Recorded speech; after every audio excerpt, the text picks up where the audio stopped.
Swayam Prabha. Digital India. Educated India.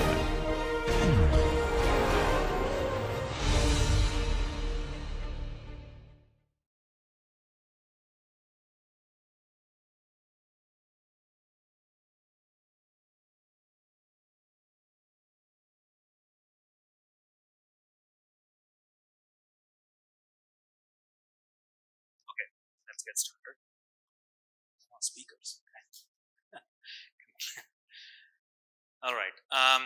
So we have kind of covered a substantial portion on the theory of coherent nonlinear spectroscopy, starting from basic quantum mechanics and then explored Liouville pathways, the diagrammatic approach, and kind of also explored how nonlinear response spectral line shapes look like for different systems, and also explored a way to simulate them using Python-based tools.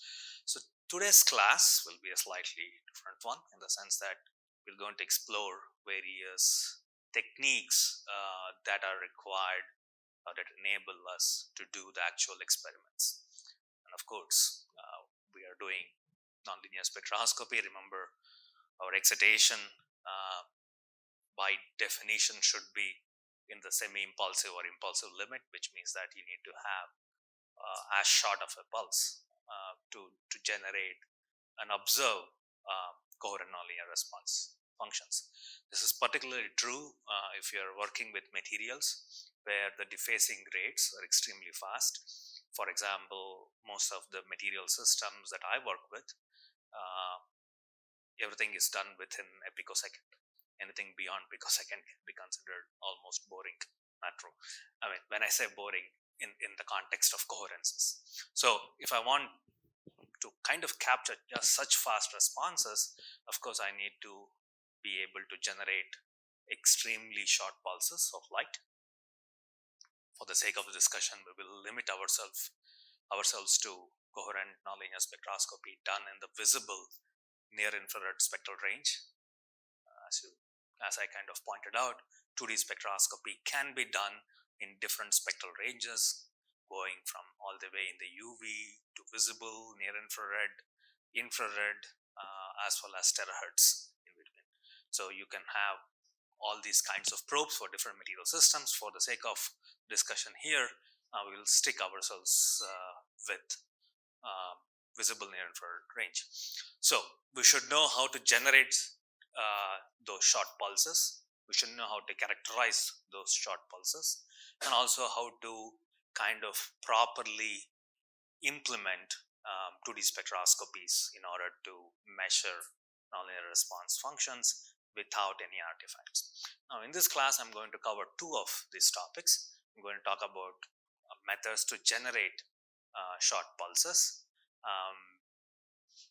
I will not be talking much about the characterization of the pulses, but we'll be going in depth through at least two implementations of 2D spectroscopies. So, generation of short pulses. Now, you can buy a femtosecond laser, all right, and the femtosecond laser operates either at the TISAF wavelength, 800 nanometers, or ytterbium lasers, which operate 1030 nanometers. Depending on the kind of model you choose, you buy, you can get anywhere between 30, 25 femtoseconds to 200 femtoseconds range. Now, one could use these pulses. These are short pulses.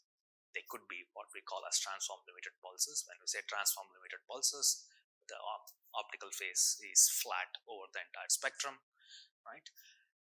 These can be used, but most often, especially in the kind of work I do, we would need sources which are A, tunable, and B, more in the visible range beyond what is available for the central wavelengths of the laser, 800 or 1030. So in the first part of this lecture, we'll be dealing with basics of some nonlinear optics, which are useful in understanding and implementing optical parametric amplifiers, which are sort of the workhorses of any nonlinear spectroscopy lab to be able to generate short pulses. Remember also, if I want to get transform limited short pulse, I need to have as broad bandwidth as possible, right? As broad bandwidth as possible, and that will be our focus in kind of understanding how am I going to generate this broad bandwidth of light. Later on, there are methods to compress that broad bandwidth to kind of get the short pulse and characterize. I'm not going to put a lot of emphasis on that. Professor Shiva already has probably some lectures on that topic, on the characterization of the pulses. But we're going to focus just on this. Okay, let's get started. So the outline of this particular lecture, oh, by the way, most of this lecture are based on notes from Dr. Christian Manzoni from Politecnico di Milano, who is a collaborator of mine, who kindly agreed to share some of his notes in this context. He's kind of the expert of optical parametric amplifiers. Okay, so the outline will start by defining nonlinear processes. We already kind of done that in the context of nonlinear response functions. We're going to do it slightly differently here. General equation of motion, general wave equation. We will, of course, specifically deal with second order processes, primarily talk about coupled nonlinear equations, and again re-highlight the concept of phase matching, which we have spoken about, but let's talk it in the context of optical parametric amplifiers. And specifically how to engineer phase matching, that is one part of the business, and how we can use birefringence of specific nonlinear crystals in order to engineer phase matching. And lastly, we'll talk about how to implement this specifically in the context of ultra short pulses, where temporal bandwidth as well as spectral bandwidth kind of plays a significant role. Okay, nonlinear equations, we all know this, right? Everybody knows this. We come with electromagnetic field is going to generate a polarization which can be expanded in the powers of the electric field, linear, quadratic, cubic, so on and so forth. Now, if I have a linear medium, if I come with an input frequency of omega 1, what comes out? What is the frequency? The same frequency, right? Because it's linear. If I come with omega 2, it will come out as omega 2. Of course, here I'm not accounting or considering any kind of absorption process. These are not resonant media, these are transparent media. Okay, even transparent media is the same thing. It's true. Now, if I have a chi2 material, second order material, if I come with input omega 1 and omega 2, what are the outputs that you would get?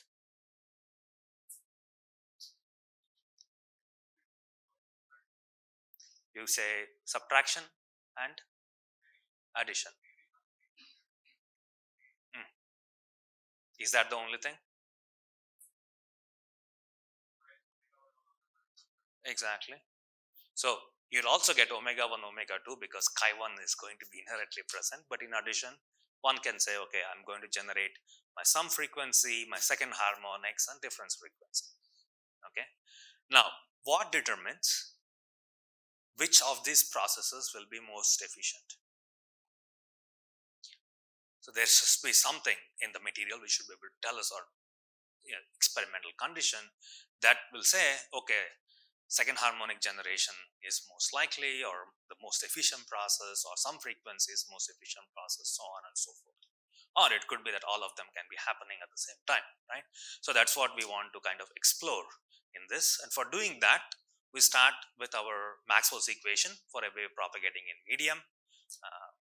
For that, you have your field variations in space and time equated to a force term, which is coming from nonlinear polarization, which has a linear component and nonlinear component. So you can kind of explicitly write down the linear and nonlinear components. Of course, remember we are in a particular medium. In the medium, we should be able to define what is called electric displacement vector, which is simply basically the sum of the electric field and the polarization in the medium. And so we can kind of explicitly write down wave equation for nonlinear processes. By doing that, what we are doing is that we're removing the force term explicitly associated with the linear part, put it on the other side, so we have only the nonlinear polarization on this side.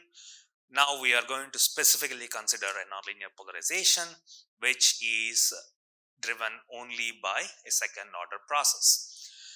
So if I kind of put that back in and explicitly consider an electromagnetic field input of this kind, where you have two monochromatic fields incident at oscillating at omega 1 and omega 2. If I just take this, so keep this aside, so this is the equation we need to solve, but let's say we are considering an electric field of this kind, then we know if I have an E square term which goes into here, this E square term, so that E square term will have, of course, a term which is not oscillating at all, which is referred to as optical rectification, a term oscillating at twice omega 1 and twice omega 2, which are all some frequencies, one term acting at omega 1 plus omega 2 and omega 1 minus omega 2, which is kind of what we guessed in our first slide, but here it can kind of see directly coming out of the E square term.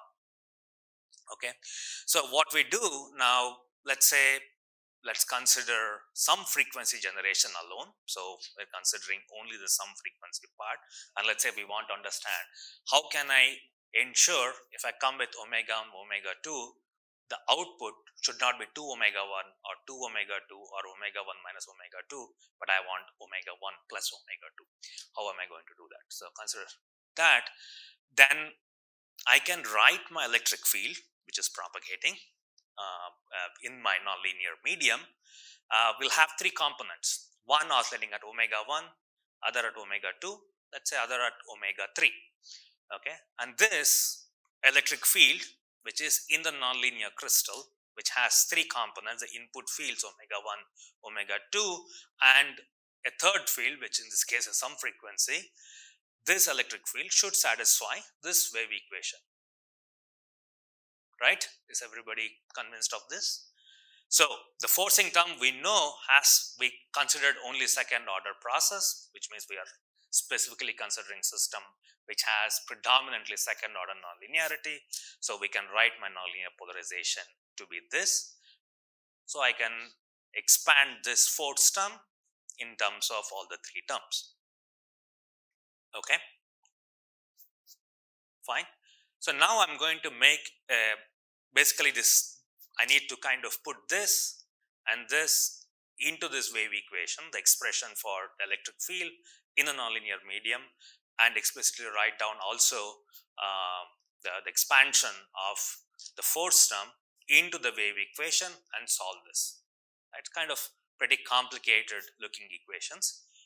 For doing that, we are going to make an assumption, a critical assumption called slowly varying envelope approximation, which we kind of spoke about already in the context of rotating wave approximation in one sense. So we are kind of neglecting any fast oscillations going on in the amplitude of my electric field.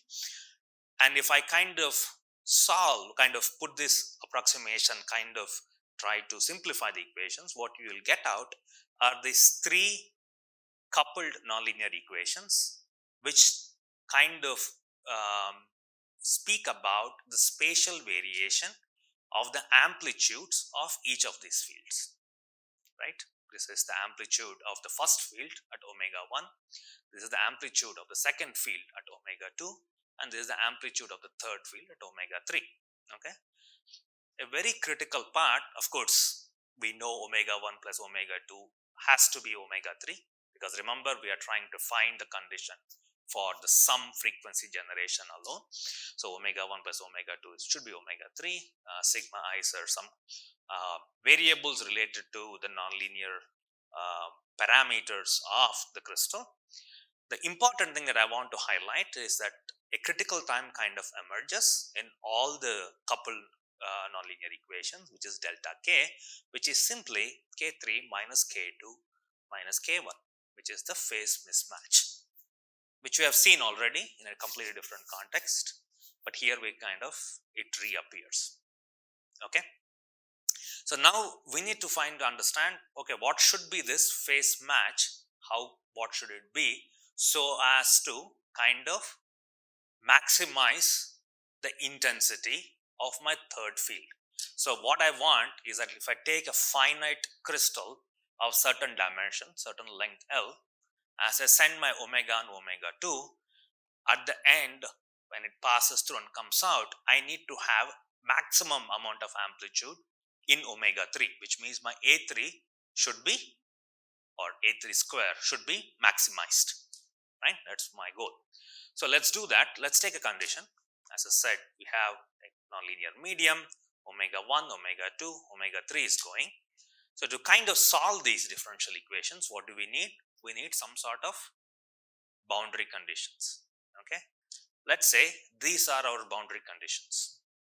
Okay, can anybody explain what those boundary conditions entail? These are my boundary conditions. What do those boundary conditions entail? Okay, that is with respect to this, right? Okay, what does this mean? dA1 over dz is 0. Amplitude 1 is not changing, which means it's a strong field. It's not depleting strongly. That's an assumption, which is not far from the reality in most of the cases, right? And if I solve this, I'm putting out the equation directly because I don't want to go through the math of solving this coupled nonlinear equations. Sorry, not nonlinear, coupled differential equations.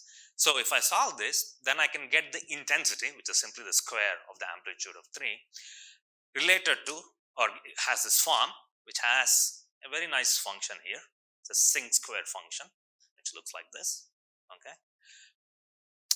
it's of course related to the intensity of I1, I2, and there are a bunch of parameters here, including capital gamma and G. These two are parameters.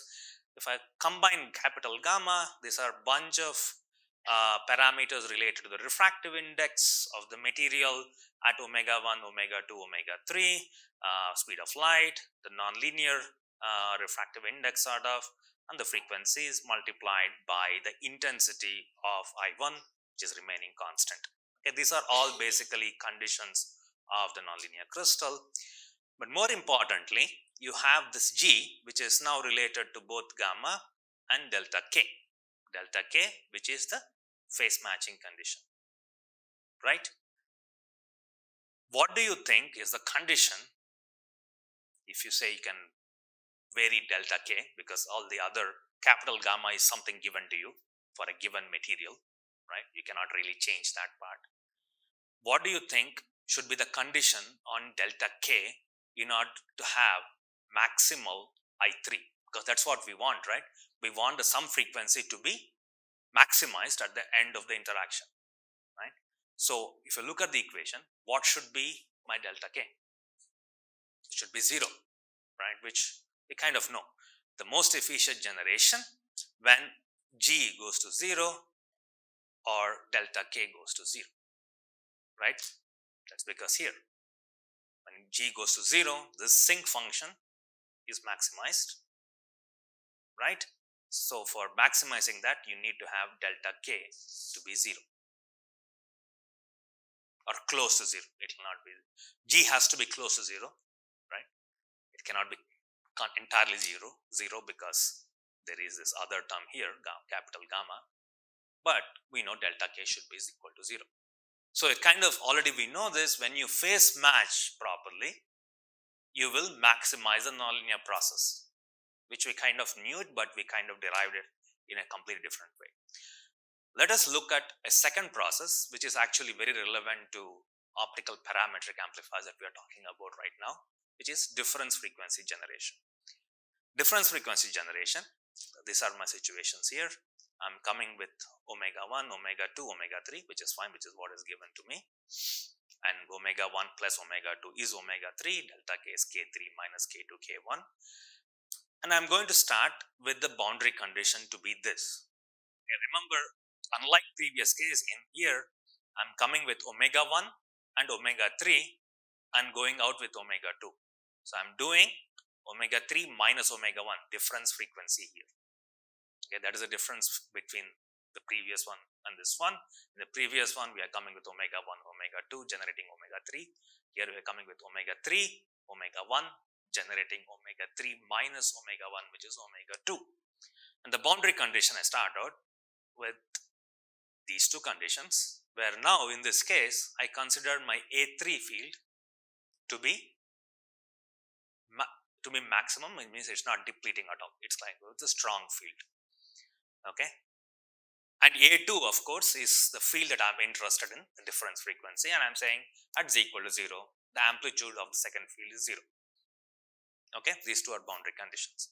Again, you can apply these boundary conditions for this coupled differential equations. Not going to solve this because it can get ugly. I can write my I2 to be this.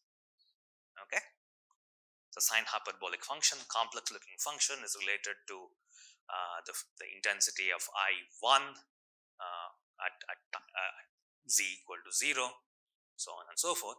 This is good. But in this situation, in addition to the intensity of I2, something happens also to the intensity of I1, which is interesting. I3, nothing happens because that's what we assume, right? I3, nothing is happening. Okay. I1, of course, it's gaining intensity as it transverses a nonlinear medium. But what happens to I1, so I2 gains intensity, the difference frequency.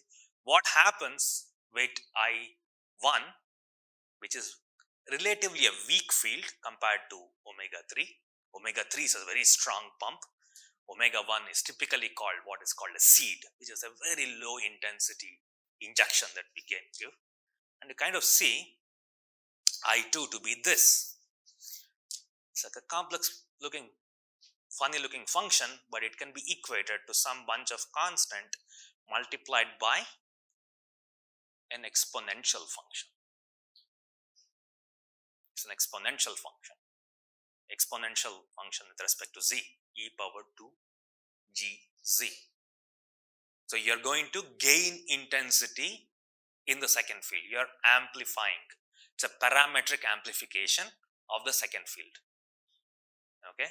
So you're coming with a very strong omega 3, your pump, and a very weak omega 1.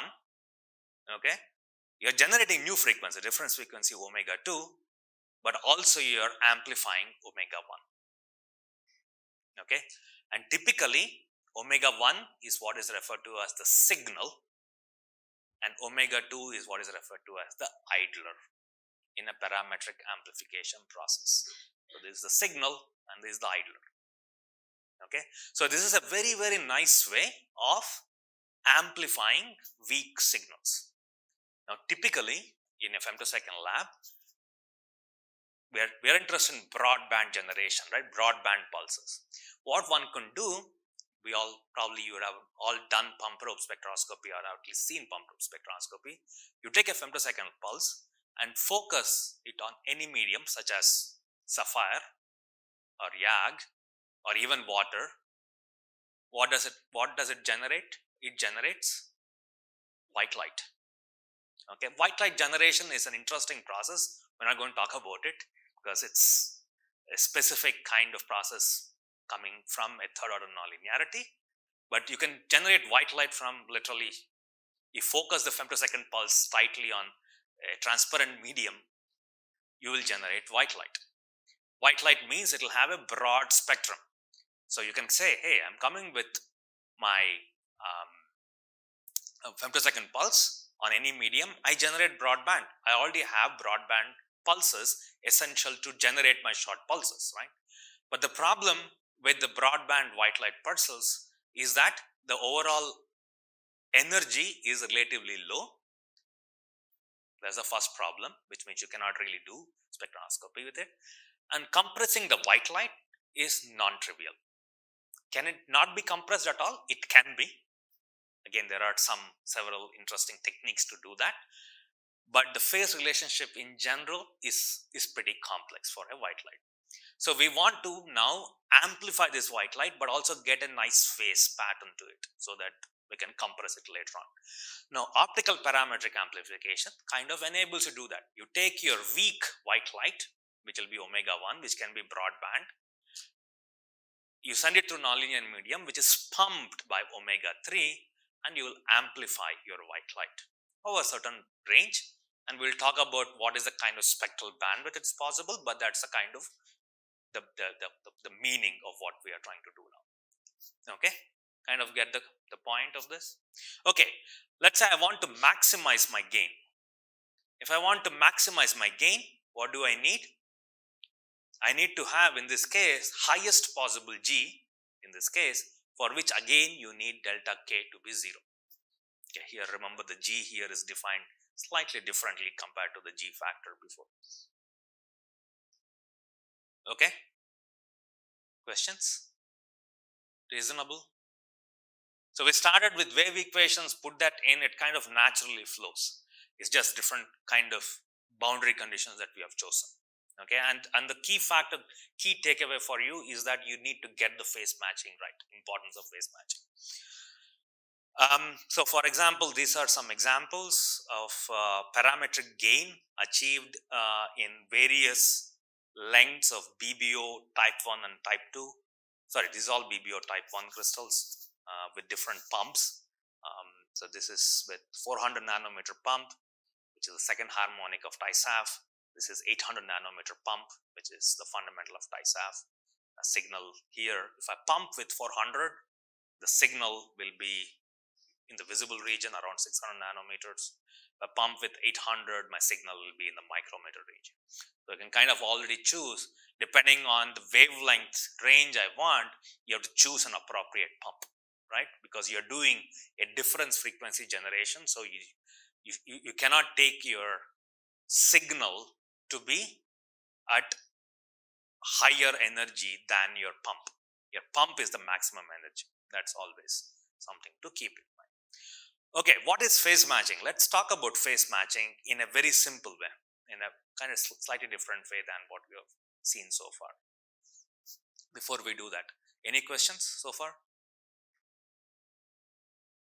We get a picture of difference frequency generation, how that is closely related to optical parametric amplification, because again, nonlinear wave equations inherently show that you can amplify weak field through a parametric amplification process when you have optimized the crystal for difference frequency generation.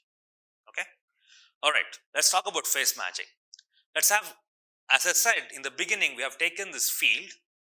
There are 3 frequencies, some frequency or different frequency. At any given time, unspaced time in the crystal, I will have my electric field to have these 3 different fields present in it. Agreed? Now that's your field 3 which is being generated, which has a phase velocity of omega 3 over k3. Right? Take in the case of some frequency. Omega 3 is the one that is generating, and the phase velocity associated with this third field is omega 3 over k3. Agreed? Everybody is fine with that? Okay, so let's write down the nonlinear, the forcing term alone, which forces the generation of new frequencies, right? Which is the d square p over dt square, the nonlinear part alone. And that's your source field of, that is a source of field 3, which is oscillating at omega 3, right? If you think about it, this is a source term which is driving new frequencies, and it has a term at omega 1, omega 2, and omega 3, and obviously this particular term is the one which is acting as a source of this field 3. You agree with me on that? What is the phase velocity of this source term? It has certain phase velocity, right? What is the phase velocity of that? That is omega 3 over k1 plus k2. Okay, the way to think about it now is basically to efficiently transfer the energy from the nonlinear polarization that you are generating to the field that you are interested in. You need to match the phase velocities of the field as well as the nonlinear polarization. Okay, so think of it, your field is propagating in a nonlinear medium. It is generating polarization, right? And this polarization is re-emitting light, emitting field.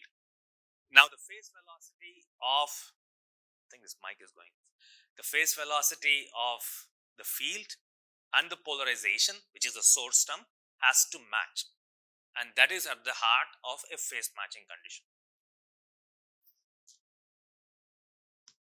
So phase matching is simply matching the phase velocities at the end of the day. Make sense? Questions? Okay. Now you can also think phase matching in a kind of corpuscular picture, right? So you can kind of think of some kind of virtual state which are present in the system. Remember, these are not real states because these are not absorbing, but you can go through some kind of virtual states.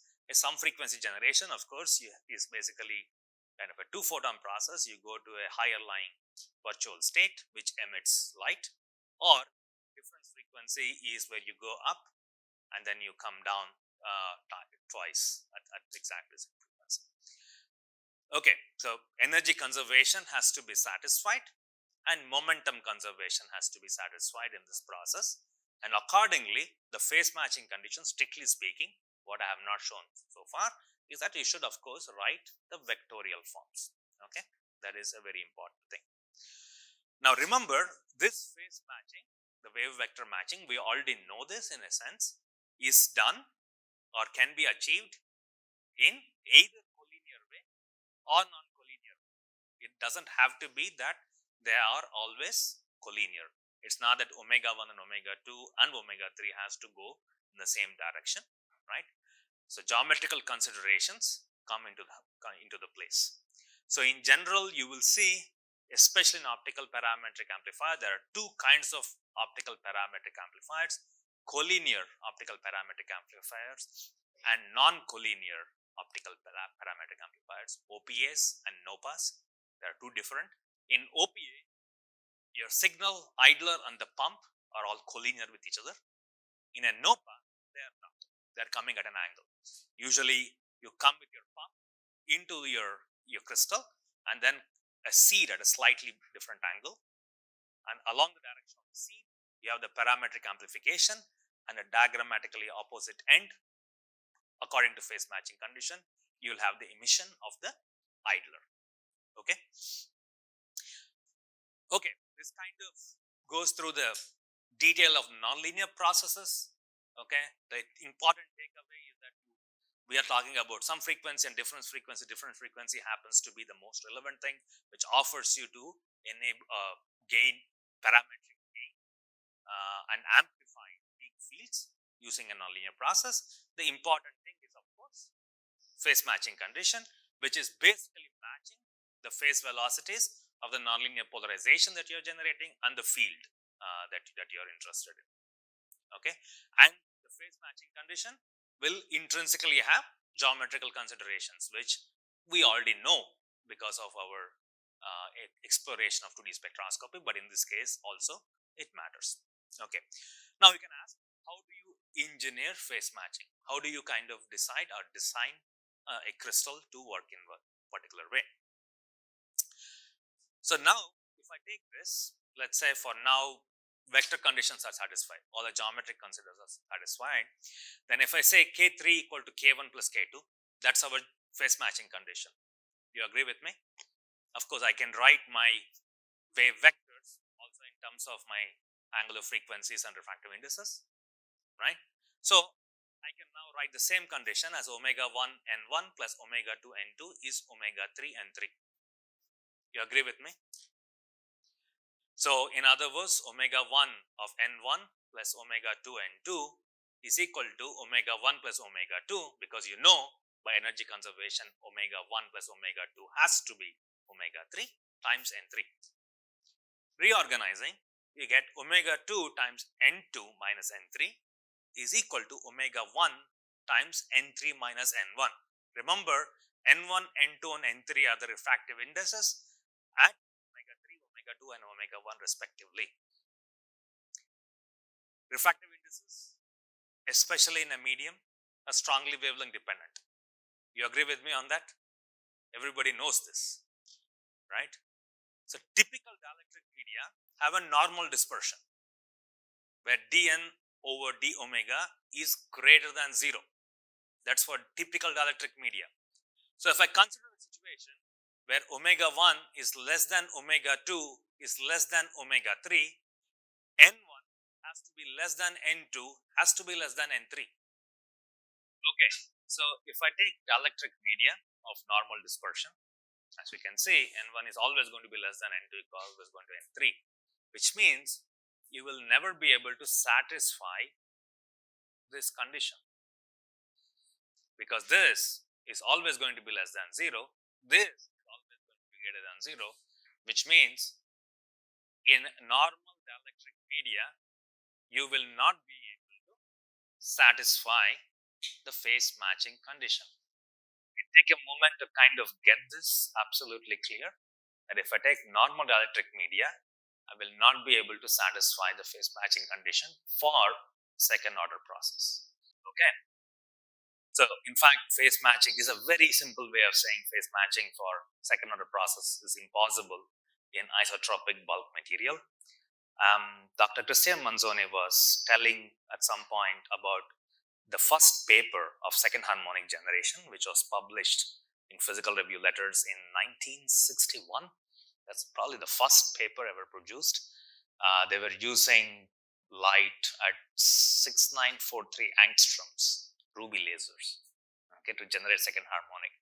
If you look at this, they say they're generating second harmonic right here, okay, about 3472 angstroms.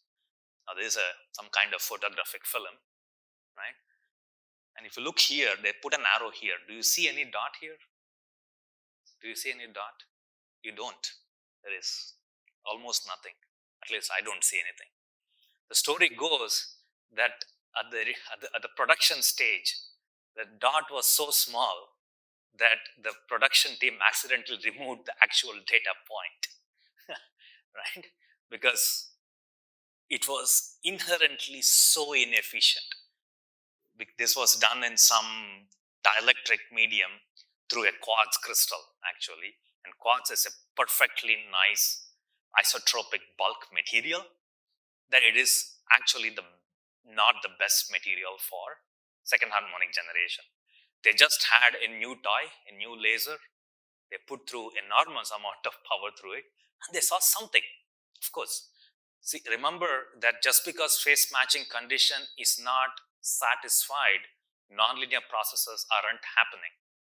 They are happening, but not efficiently. That is the most important thing.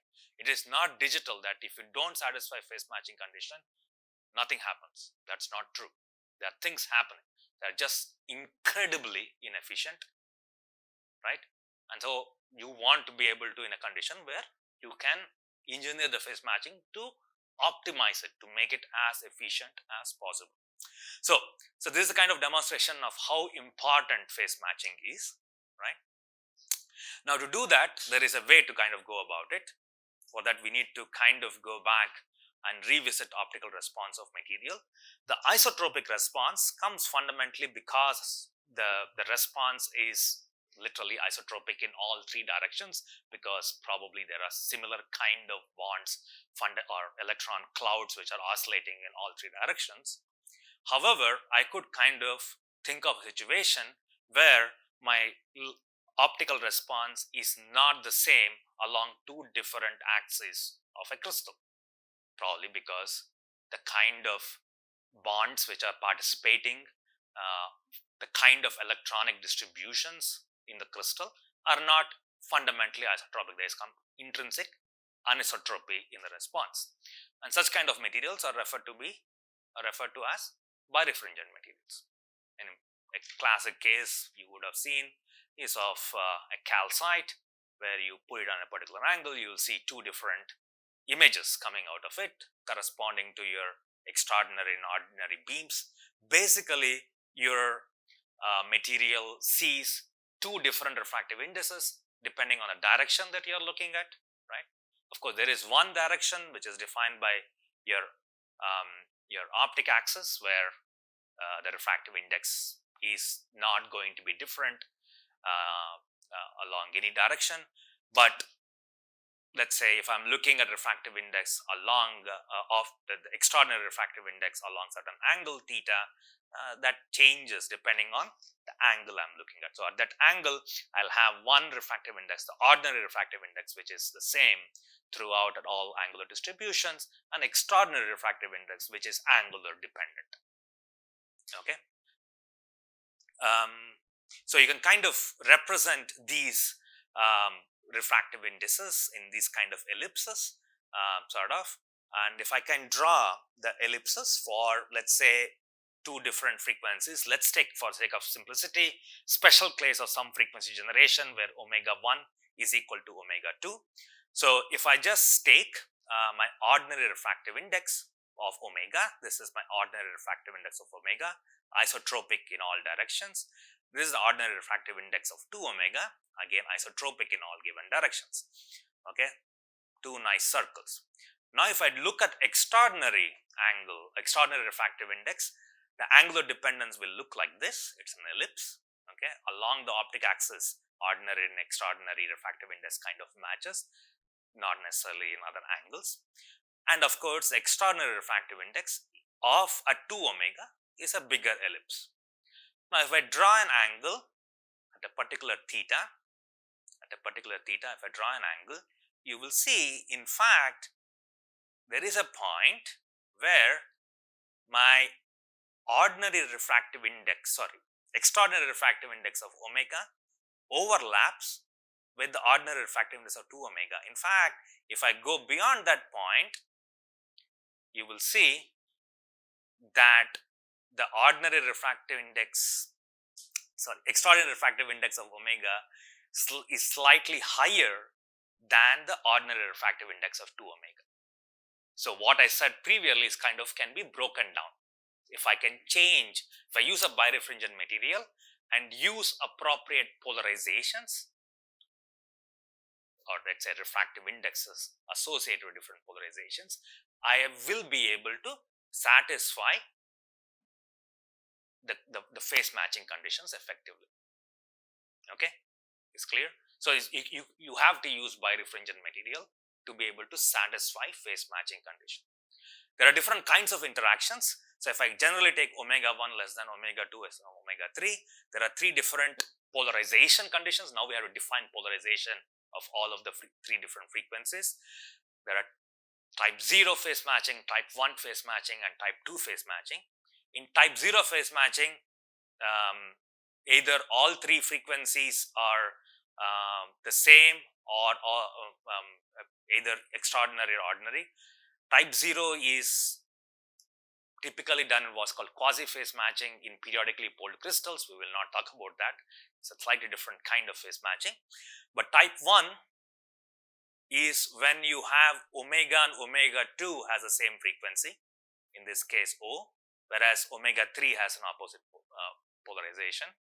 Remember, if I have same polarization, you will not be able to satisfy phase matching condition in anisotropic media. So it either can be OOE or EEO. Remember, type 1 is corresponding to the polarizations of the lowest frequencies that are being used. The lowest frequencies. Okay, OOE and EEO.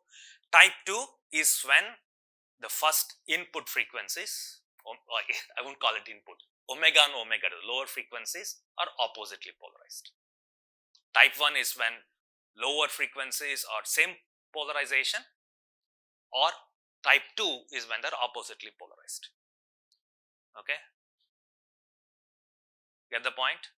So typically these conditions where your final omega 3 is E polarized is achieved through what is called negative crystals. The final is O polarized with positive crystals, positive or negative depending on the specific kind of birefringence, which I don't want to go into at this point.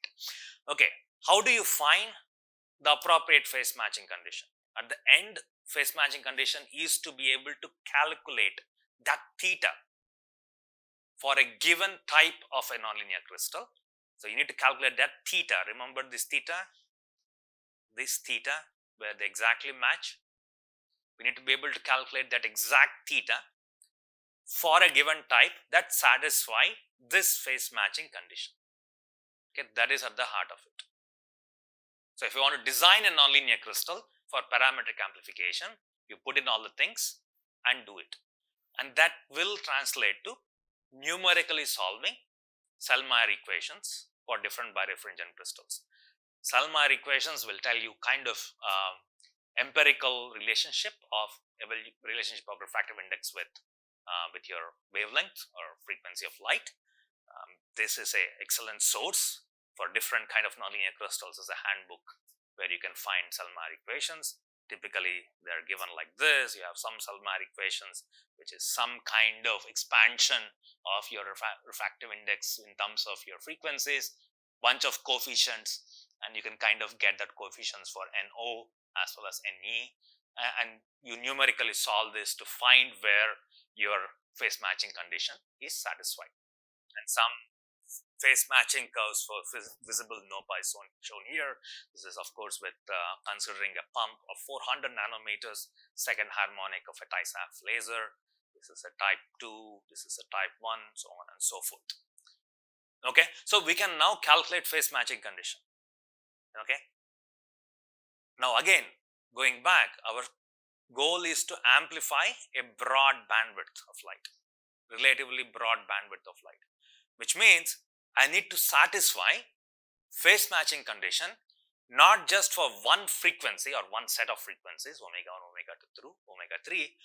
In this case, omega 1 is my seed, right? Omega 1 is the seed, omega 3 is the pump. I want this omega 3 to be a broad spectrum, not just one value omega 3 for a broad value of omega 3. So I need to be able to satisfy broadband phase matching. And second important thing is that I am dealing with short pulses. Okay, short pulses, and these two are the problems. So nonlinear optics with short pulses. So we have kind of seen so far in the context of monochromatic waves, but you need to kind of expand this out to short pulses. Easier said than done.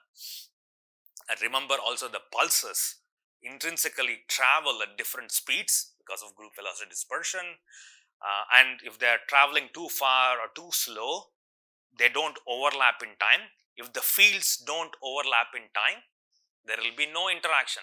You can have 10 millimeters of the crystal, your pulses will be going, and after a period of time, they kind of separate it out, right? Because there are two different wavelengths, two different frequencies. If they separate out, even though your crystal may be perfectly phase matched, it's of no use because there is no field interaction. Remember again, unlike what we have seen so far in the context of nonlinear spectroscopy, the polarization here is not going to last beyond the field. When the field vanishes, there is no polarization there because there is nothing in the material to keep the memory of the field. If I have a resonance, then I have an absorption event, I generate a coherence, and that coherence can remember. In this case, it's transparent. There is no coherence generated, right? So wherever the field is, you'll have the nonlinear polarization, there will be interaction. If there is no field in space or time, if they don't overlap, then you won't have this. In fact, you can do this. You take for some frequency, take two fields, right? Two pulses. You send it through a nonlinear crystal.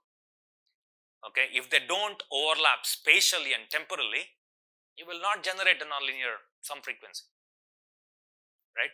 Or if you make a very, very thick crystal, you will see that most of the interaction happens in the early part of the crystal, later part, because the pulses kind of start going at different velocities, there will be no interaction.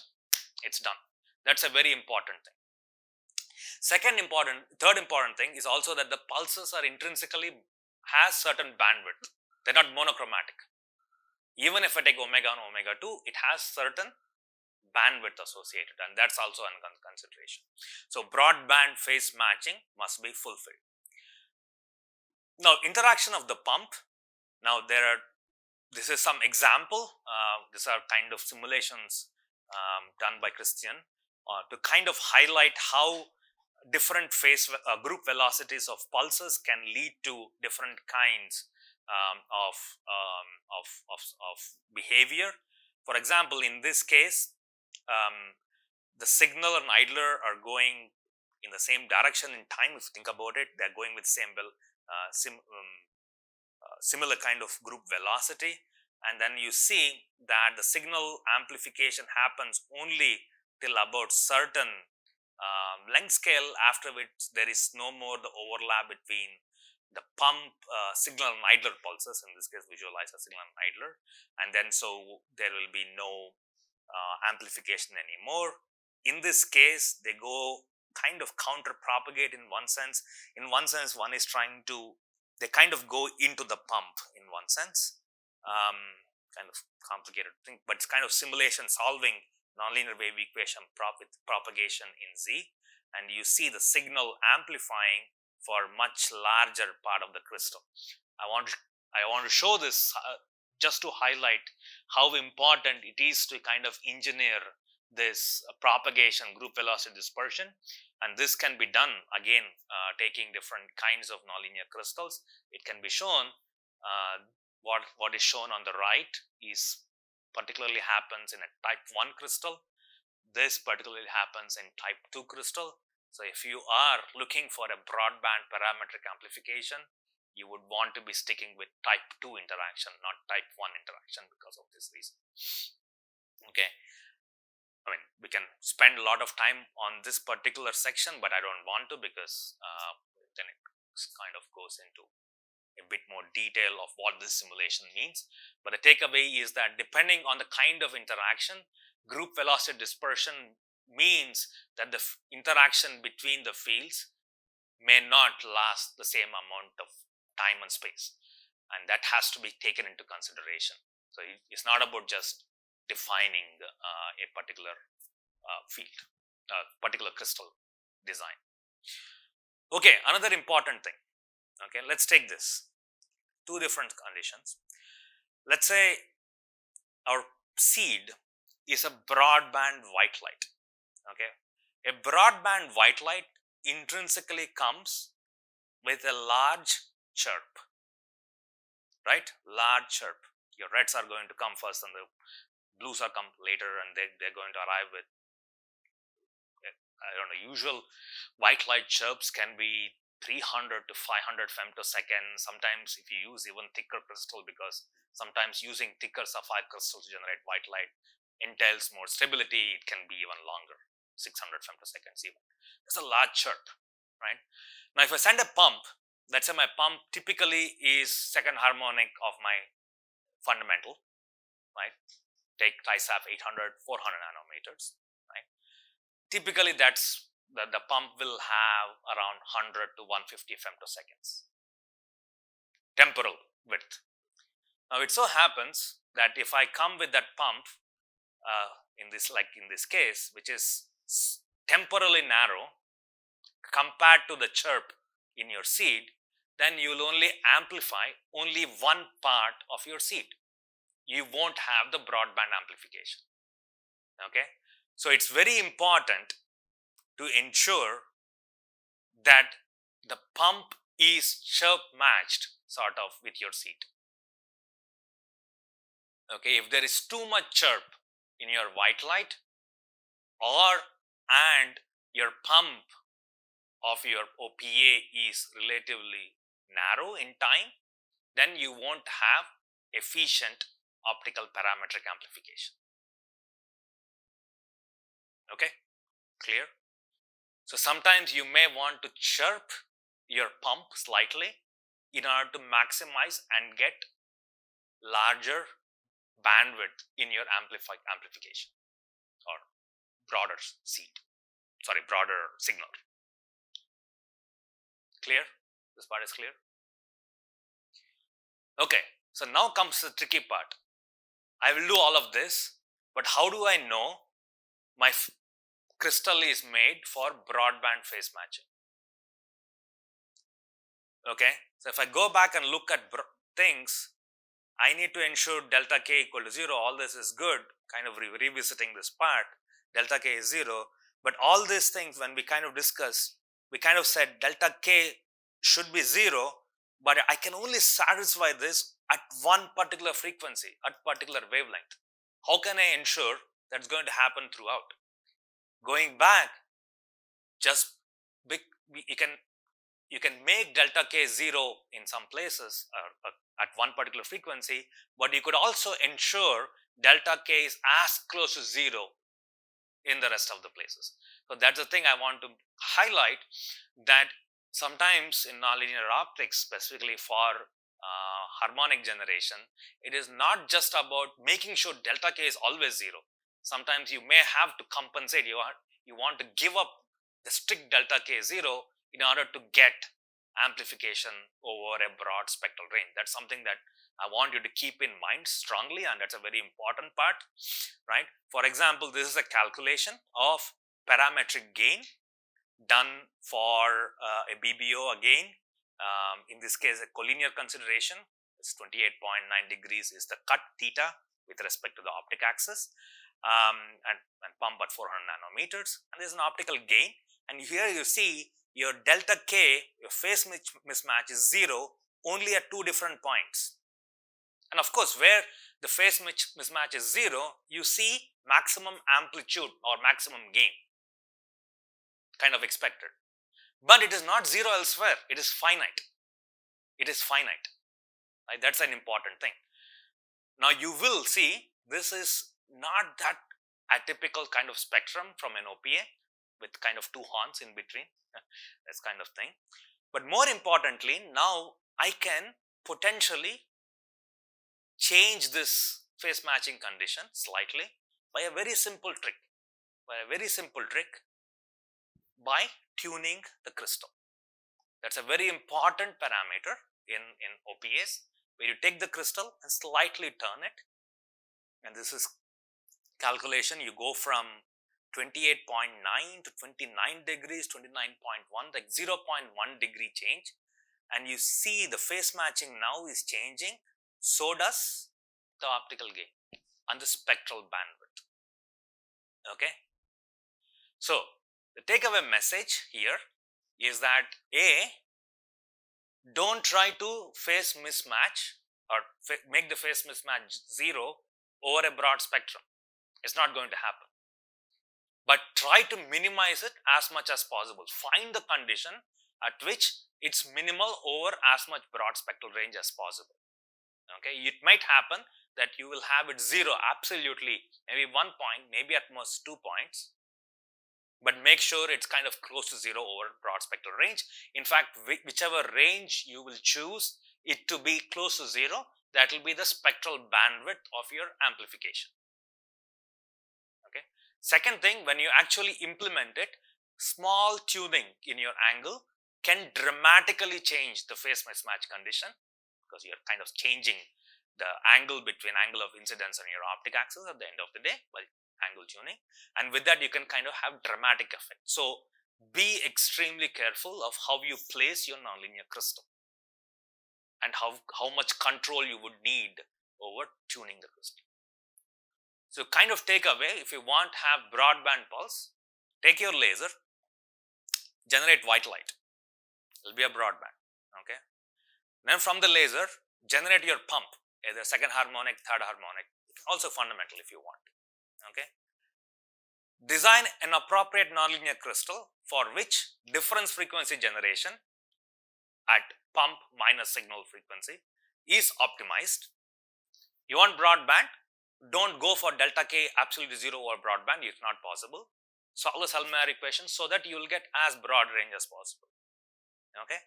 Call up a crystal grower and tell him or her, I want this particular angle at which the BBO or BBO, whatever crystal you choose, to be cut. Get that crystal in, place it, overlap your signal and the pump at specific angle. Remember the angle, phase matching should be satisfied at particular angle. Be very careful about your angle of the crystal, and if everything goes well, you will see amplification of broadband pulses. Now this will be the source with which we will do 2D spectroscopy. Not yet, right? Because we still have to compress the pulse. Okay, there are different methods of compression. One standard method is some kind of 4F compression system, or simply chirp mirrors. So there are specific mirrors which come with coatings such that you compensate for the group velocity dispersion for different parts of your spectrum. Basically, you'll have a chirp pulse, right? You need to compensate for the chirp and de-chirp. So there are chirp mirrors which can do that. Or we can also use active methods like spatial light modulators, which I will briefly talk about after the break. We'll take a break right now. Okay. Of course, we need to characterize it. I'm not going to talk about characterization. That's a very important component. I suppose you're already kind of probably aware some parts of it. There are different techniques, including frog and spider and so on and so forth, which enables you to characterize the pulses. Know the pulse. Remember, what you need is a transform limited pulse. Absolutely. Okay. If you use some kind of chirp pulse, you will not see what you want to see. You want to be in that semi-impulsive limit to be able to do coherent nonlinear spectroscopy. Let's take a small break, then come back. And after we come back, we will go through the experimental setup of 2D spectroscopy. Okay. So we'll actually go through various components. So we have seen the source. I'm skipping the pulse compression and characterization part. Then we will take it and see how we implement and actually measure a coherent nonlinear signal. Okay. All right. Let's take a break.